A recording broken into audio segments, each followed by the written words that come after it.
یہ وہ لوگ ہیں کہ جب اللہ کا نام لیا جاتا ہے تو ان کے دل ڈر جاتے ہیں، اور جب ان پر مصیبت پڑتی ہے تو صبر کرتے ہیں،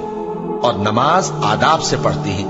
اور جو مال ہم نے ان کو عطا فرمایا ہے اس میں سے نیک کاموں میں خرچ کرتی ہیں۔ اور ہم نے بہت سے جن اور انسان دوزخ کے لیے پیدا کیے ہیں، ان کے دل ہیں لیکن ان سے سمجھتے نہیں، اور ان کی آنکھیں ہیں مگر ان سے دیکھتے نہیں، اور ان کے کان ہیں پر ان سے سنتے نہیں۔ یہ لوگ بالکل چوپایوں کی طرح ہیں کہ تم پر رحم کیا جائے، اور اپنے پروردگار کو دل ہی دل میں عاجزی اور خوف سے اور پست آواز سے صبح و شام یاد کرتے رہو، اور دیکھنا غافل نہ ہونا۔ جو لوگ تمہارے پروردگار کے پاس ہیں وہ اس کی عبادت سے روگردانی نہیں کرتے،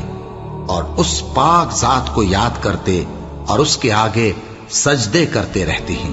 مومنو، اللہ سے ڈرو جیسا کہ اس سے ڈرنے کا حق ہے، اور مرنا تو مسلمان ہی مرنا، اور سب مل کر اللہ کی ہدایت کی رسی کو مضبوط پکڑے رہنا اور فرقے فرقے نہ ہو جانا، اور اپنے اوپر اللہ کی اس مہربانی کو یاد رکھنا جب تم ایک دوسرے کے دشمن تھے تو اس نے تمہارے دلوں میں الفت ڈال دی،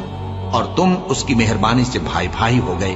اور تم آگ کے گڑھے کے کنارے تک پہنچ چکے تھے تو اس نے تم کو اس سے بچا لیا۔ اس طرح اللہ تم کو اپنی آیتیں کھول کھول کر سناتا ہے تاکہ تم راہ راست پر رہو۔ ایسے لوگ جن کو اللہ کے ذکر اور نماز پڑھنے اور زکوٰۃ دینے سے نہ سوداگری غافل کرتی ہے نہ خرید و فروخت،